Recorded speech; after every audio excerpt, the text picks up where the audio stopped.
Kemudian Ishak memanggil Yakub, lalu memberkati dia serta memesankan kepadanya. Katanya, "Janganlah mengambil istri dari perempuan Kanaan. Bersiaplah, pergilah ke Padan Aram, ke rumah Betuel, ayah ibumu, dan ambillah dari situ seorang istri dari anak-anak Laban, saudara ibumu.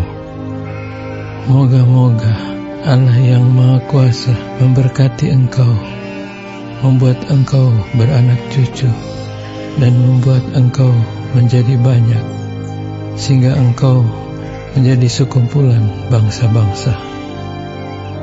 Moga-moga Ia memberikan kepadamu berkat yang untuk Abraham, kepadamu serta kepada keturunanmu, sehingga engkau memiliki negeri ini yang kau diami sebagai orang asing, yang telah diberikan Allah kepada Abraham." Demikianlah Ishak melepas Yakub, lalu berangkatlah Yakub ke Padan Aram, kepada Laban anak Betuel, orang Aram itu, saudara Ribka, ibu Yakub dan Esau. Ketika Esau melihat bahwa Ishak telah memberkati Yakub dan melepasnya ke Padan Aram untuk mengambil istri dari situ, pada waktu ia memberkatinya, ia telah memesankan kepada Yakub, "Janganlah ambil istri dari antara perempuan Kanaan." Dan bahwa Yakub mendengarkan perkataan ayah dan ibunya dan pergi ke Padan Aram. Maka Esau pun menyadari bahwa perempuan Kanaan itu tidak disukai oleh Ishak ayahnya. Sebab itu ia pergi kepada Ismail dan mengambil Mahalat menjadi istrinya, di samping kedua istrinya yang telah ada.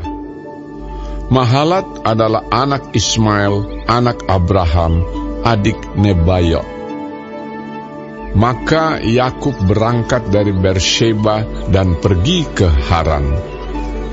Ia sampai di suatu tempat dan bermalam di situ karena matahari telah terbenam. Ia mengambil sebuah batu yang terletak di tempat itu dan dipakainya sebagai alas kepala, lalu membaringkan dirinya di tempat itu. Maka bermimpilah ia. Di bumi ada didirikan sebuah tangga yang ujungnya sampai di langit, dan tampaklah malaikat-malaikat Allah turun naik di tangga itu. Berdirilah Tuhan di sampingnya dan berfirman, "Akulah Tuhan, Allah Abraham nenekmu dan Allah Ishak. Tanah tempat engkau berbaring ini akan kuberikan kepadamu dan kepada keturunanmu. Keturunanmu akan menjadi seperti debu tanah banyaknya, dan engkau akan mengembang ke sebelah timur, barat, utara, dan selatan. Dan olehmu serta keturunanmu, semua kaum di muka bumi akan mendapat berkat.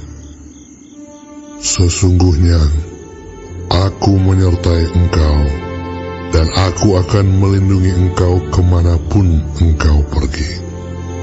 Dan aku akan membawa engkau kembali ke negeri ini, sebab aku tidak akan meninggalkan engkau, melainkan tetap melakukan apa yang kujanjikan kepadamu."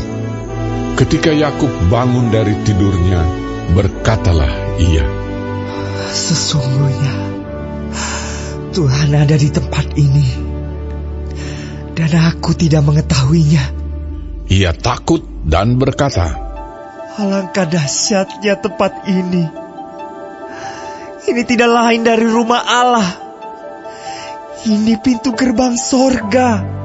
Keesokan harinya pagi-pagi Yakub mengambil batu yang dipakainya sebagai alas kepala dan mendirikan itu menjadi tugu dan menuang minyak ke atasnya. Ia menamai tempat itu Betel. Dahulu nama kota itu Luz. Lalu bernasarlah Yakub.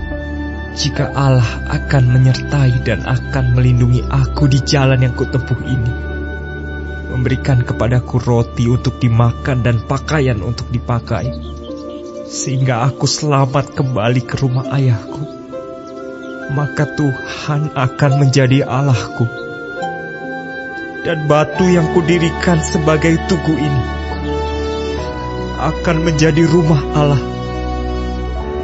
Dari segala sesuatu yang Engkau berikan kepadaku,